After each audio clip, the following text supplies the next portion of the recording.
আজকে আমাদের যে ট্যুরটা ছিল এটা হলো one of the most anticipated tour. আমার এবং আমার ওয়াইফ সাদিয়া রহমান লিমা, আমরা দুজন সকাল সকাল বাজে ওয়েদার উপেক্ষা করে কিন্তু এয়ারপোর্টে পৌঁছে গিয়েছিলাম। এয়ারপোর্টে টিকিট নেওয়ার পরে অনেকক্ষণ আমাদেরকে ওয়েট করতে হয়েছিল এবং ফাইনালি কিন্তু আমরা আমাদের বিমানে উঠি এবং আমাদের সিটটা ছিল একেবারে লেফট সাইডের সামনের দিকে। দ্যাট মিন্স ককপিটের প্রথম লেফট সাইডের সিটটাই ছিল আমাদের। সো অনেকক্ষণ অপেক্ষা করার পরে আমরা যখন বিমানে উঠি দেখি অনেক বড় বড় বিমান বাংলাদেশ এয়ারলাইন্সের একটা সামনে দিয়ে উড়ে যাচ্ছে। সত্যি বলতে this is the very first time আমি আসলে এয়ারপোর্টের মধ্যে এসেছি এবং যে বিমানগুলোকে আগে দূর থেকে দেখা হয়েছে সেগুলো ফাইনালি খুব কাছ থেকে দেখা, এবং অবশেষে আমাদের বিমানটা কিন্তু অনেক অপেক্ষার পর সে ইঞ্জিনটা রান করলো। আপনারা দেখতে পাচ্ছেন ডানা কিন্তু ঘোরা শুরু হয়েছে। সো আস্তে আস্তে ও এখন রওনা দেওয়া শুরু করবে। শুরুর দিকে বিমান কিন্তু সাথে সাথে উড়ে যায় না, অনেকটা সময় সে রানওয়েতে গাড়ি যেমন চলে সেভাবেই চলে এবং আস্তে ধীরে গতিটা শুধু বাড়তে থাকে। এখন আমরা রানওয়েতে চলছি, আস্তে ধীরে বিমানের গতিটাও বাড়ছে এবং গতিটা আস্তে আস্তে শুধু বাড়তেই থাকে। যখন রানওয়ে ক্লিয়ার থাকে, টেক অফ করার জন্য ক্লিয়ারেন্স পায়, তখন একসাথেই ফুল ইঞ্জিনটা যখন রান করে তখন খুব অনেক সাউন্ড হয় এবং বিমানটা কিন্তু আস্তে আস্তে আপনারা দেখতে পাচ্ছেন রানওয়ে ধরে সামনের দিকে আগাচ্ছে। এভাবেই করে আস্তে আস্তে একটু চলতে থাকবে।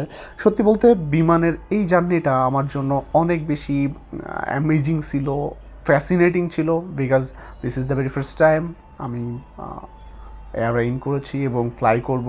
সো আমি অনেক এক্সাইটেডও ছিলাম। দেখতে পাচ্ছেন যে আসলে কত দ্রুত যাচ্ছে, অলমোস্ট 100 কিলোমিটার্স পার আওয়ার্স। তখন কিন্তু বিমানের স্পিডটা হবে রানিং স্পিড, এবং বসতে বসতে বসতে বসতে একটু পরেই বিমানটা আকাশে উড়াল দিল এবং আপনারা দেখতে পাচ্ছেন ও কিন্তু অলরেডি টেক অফ করেছে এবং আমরা এখন আস্তে ধীরে উপরের দিকে চলে যাব। বিমান যখন চলা শুরু হলো তার আগেই পাইলট আমাদেরকে বলেছিল যে আমাদের ফ্লাইট টাইম লাগবে 1 আওয়ারের মতো এবং আমরা মাটি থেকে 17,500 ফিট উপর দিয়ে যাব এবং একটু পরেই আমরা দেখতে পাবো ঢাকার যে বিখ্যাত কুড়িল যে জায়গাটা, সে কুড়িল আমাদের চোখের সামনে চলে আসবে। কুড়িলের উপর দিয়ে আমরা উড়ে গিয়েছিলাম। মূলত কুড়িল 300 ফিট হয়ে 100 ফিট হয়ে এই জোনটা দিয়ে মূলত আমাদের বিমানটা ফ্লাই করেছিল। দেখুন ঢাকা শহর আসলে বার্ডস আই ভিউ, এই যে কুড়িল যেটা দেখতে পাচ্ছি ইন্টারসেক, এটাই কুড়িল। সো বার্ডস আই ভিউতে ঢাকা যে এত সুন্দর সেটা আসলে আমার আগে কখনো জানা ছিল না, এটা আমি প্রথমবারের মতো দেখেছি। এবং পুরো জার্নিটাতে আমাকে অনেক বেশি গাইড করেছিল আমার wife, because she was much experienced than ever. যেহেতু আমার এটা প্রথম ছিল, তার এটা 4th টাইম এয়ার ট্রাভেল ছিল। সো এই যেটা দেখতে পাচ্ছেন এটা বসুন্ধরা আবাসিক এলাকা। সো একটু পরেই আমরা 100 ফিট এর দিকে ইন করব এবং আস্তে আস্তে কিন্তু আমরা যেহেতু অনেক বৈরী আবহাওয়ার মধ্যে দিয়ে ফ্লাই করেছিলাম, 3 নাম্বার সিগন্যাল ছিল। এই যে রোডটা দেখছেন এটা 100 ফিট সামনে, এখানে ইউনাইটেড ইউনিভার্সিটি আছে। সো যেটা বলছিলাম, অনেক খারাপ আবহাওয়া থাকার কারণে অনেক গ্লুমি ছিল ওয়েদারটা এবং আমরা যত উপরের দিকে যাচ্ছিলাম তত মেঘের মধ্যে ঢুকে যাচ্ছিলাম। ফাইনালি দেখেন চারিদিকে কিন্তু মেঘ আর মেঘ, এখন নিচে কিছুই দেখা যাচ্ছে না। আমরা যতটুকুই আইসাইট যাচ্ছে, আমাদের দৃষ্টিসীমা যতটুকু যাচ্ছে, শুধু মেঘ দেখতে পাচ্ছি। সত্যি বলতে মেঘের মধ্যে দিয়েও যে ট্রাভেল করাটা এত অ্যামেজিং একটা ব্যাপার, এটা আমার আগে কখনোই জানা ছিল না। সো আমরা খুবই এনজয় করছিলাম। তবে আমার মাঝে মধ্যে একটু ভয়ও লাগছিল, যখন এয়ারটা আসলে উপরে গেলে খুব বেশি প্রবলেম হয় না, যখন একটু নিচের দিকে যায়, নাগরদোলা নিচের দিকে নামার সময় যেমন ফিলটা হয় কিছুটা এমন ফিল। এবং আমি যেহেতু সামনের দিকে ছিলাম আমরা বসা, দমকা হওয়া ঝোড়ো বাতাসগুলা এসে এয়ারে লাগতেছিল এবং এটাই হালকা শার্ক করতেছিল। সো ফাইনালি কিন্তু আমরা আমাদের জার্নি করছিলাম এবং মাঝে মধ্যেই যখন আবহাওয়াটা একটু ভালো হচ্ছিল, এটা বোধহয় ফেনী টেনি এইরকম কোনো একটা এলাকা হবে, সেখান থেকে নিচের দিকে একটু হালকা করে দেখা যাচ্ছিল দূরের মেঘগুলা ভেসে বেড়াচ্ছিল সাদা সুতার অনেক বড় বড় কুণ্ডলির মতো। এত অসাধারণ উপর থেকে আসলে তখন আমার শুধু একটা জিনিসই মনে হচ্ছিল যে সূরা আর রহমানের ওই আয়াতটা, যে আপনি আপনার প্রতিপালকের কোন কোন অবদানকে অস্বীকার করবেন। সৃষ্টিকর্তা আসলে তার নিজে হাত দিয়ে দুনিয়াটা এত সুন্দর করে সাজিয়েছে, বিভিন্ন অ্যাঙ্গেল থেকে না দেখলে আসলে এই সৌন্দর্যটা বলে বোঝানোর কোনো উপায় থাকে না। যেহেতু আমি প্রথমবারের মতোই জার্নি করছিলাম, সো আমার কাছে এই জিনিসগুলো খুবই ফ্যাসিনেটিং ছিল। সত্যি বলতে এই জন্য আমি ভিডিওটাও করে রাখছি, কারণ আজ থেকে যখন 5 বছর, 10 বছর, 15 বছর, 20 বছর পরে আবার এই ভিডিওটা দেখব, তখন হয়তো বেঁচে থাকলে আরও অনেকবার ফ্লাই করার এক্সপিরিয়েন্স হবে। কিন্তু এই প্রথমবার এই জিনিসগুলা দেখার যে এক্সপিরিয়েন্স, এইটা হয়তো থাকবে না। এর জন্যই মূলত ভিডিওটা করা। সো কথা বলতে বলতে কিন্তু আমরা অনেক সামনে এগিয়েছিলাম। এর মধ্যেই আমাদেরকে কেবিন ক্রু খেতে দিল। খাবার দাবার ভালোই ছিল, ছোট একটা পানির বোতল এবং একটা হট ডগস, একটা প্যাটিস। আমরা খেয়ে ওয়েট করছিলাম। এর মধ্যেই আমার ওয়াইফ, সে একটু ঘুমিয়ে পড়ছিল। যাই হোক, তাকে জাগিয়ে রাখার চেষ্টা করা হয়েছে ফাইনালি।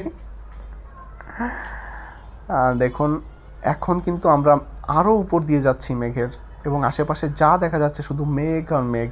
এইটা ছাড়া কিন্তু দৃষ্টিসীমার মধ্যে আর কিছুই পড়ছে না। ওই যে দূরে পাহাড়ের মতো যেগুলো দেখা যায়, সবগুলা মেঘ। যত দূর চোখ যায় শুধু মেঘের ভেলা। মেঘের ভেলায় ভেসে আমরা আসলে উড়ে চলছি এক প্রান্ত থেকে আর এক প্রান্ত। এবং একই সাথে আমার এই জিনিসটা মনে হচ্ছিল যে দুই ভাই মিলে আসলে এই উড়োজাহাজ, দ্যাট মিনস হেলিকপ্টার টাইপের যন্ত্র প্রথম আবিষ্কার করেছিল। ওদের কাছে পৃথিবী আসলে কত বড়োভাবে ঋণী হয়ে আছে। তাদের এই প্রচেষ্টা না থাকলে হয়তো আমরা এখন এই সুন্দর একটা অ্যামেজিং দৃশ্য উপভোগ করতে পারতাম না, এবং এই জার্নিটাও হয়তো হতো না। পৃথিবী হয়তো অনেক পিছিয়ে থাকতো।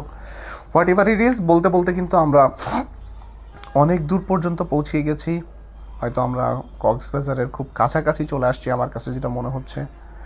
এবং আমার খুব দেখার ইচ্ছা ছিল যে উপর থেকে চিটাগং জোনটা কেমন দেখা যায়, কিন্তু যেহেতু বৃষ্টি ছিল, বললাম প্রচুর বৃষ্টি হচ্ছিল বাইরে। সো বলতে বলতে আমরা এখন কিন্তু মহেশখালী দ্বীপের উপর দিয়ে উড়ে যাচ্ছি। অনেকটা নিচে নেমে এসেছে আমাদের প্লেন। আপনারা এই যে ভূমিটা দেখতে পাচ্ছেন, এটাই মহেশখালী। মহেশখালীর এইদিকে একটা নদী আছে, নদীটা পার হলেই আমরা চলে যাব কক্সবাজার আন্তর্জাতিক বিমানবন্দর।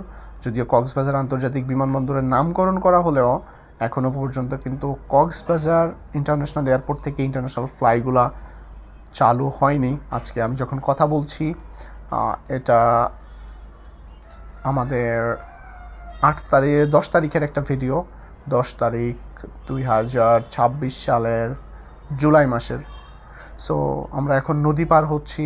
নদী থেকে দেখা যাচ্ছিল দূরে ছোট ছোট নৌকা, সেখানে জেলেরা মাছ ধরছিল। তাদের মাথার উপর দিয়ে কিন্তু আমরা উড়ে যাচ্ছিলাম। সত্যি বলতে নদীর উপর দিয়ে, উপর থেকে নদী দেখাটাও অনেক সুন্দর। উপর থেকে নদী দেখা, সত্যি বলতে যেটা বললাম যে প্রত্যেকটা জিনিসের এক একটা অ্যাঙ্গেল থাকে, লেফট, রাইট, অ্যাভাব, এক একটা অ্যাঙ্গেল থেকে এক একটা জিনিস দেখলে এক এক রকম সুন্দর। এর আগে নদী থেকে যখন ঘোরা হয়েছে সবসময় নদীতেই ট্রাভেল করা হয়েছে, আজকে উপর থেকেই নদী দেখলাম। এবং কথা বলতে বলতে আমরা কিন্তু কক্সবাজার ইন্টারন্যাশনাল এয়ারপোর্টে ল্যান্ড করতে যাচ্ছি। এয়ারপোর্টের মধ্যে ইন করেছি, আর অল্প কিছুক্ষণ সময়ের মধ্যে আমরা ল্যান্ড করব।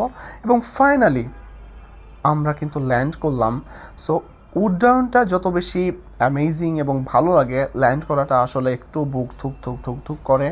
এটা আপনারা যখন ল্যান্ড করবেন বা যারা আসলে এয়ারলাইন্সে ফ্লাই করা হয়েছে তারা এই ব্যাপারগুলো খুব ভালোভাবেই জানেন। সো ফাইনালি আমরা আলহামদুলিল্লাহ, সুবহানাল্লাহ, আল্লাহর অশেষ রহমতে আমরা ল্যান্ড করেছিলাম। যদিও বৈরী আবহাওয়ার মধ্যে দিয়ে আমাদের ট্রাভেলটা ছিল।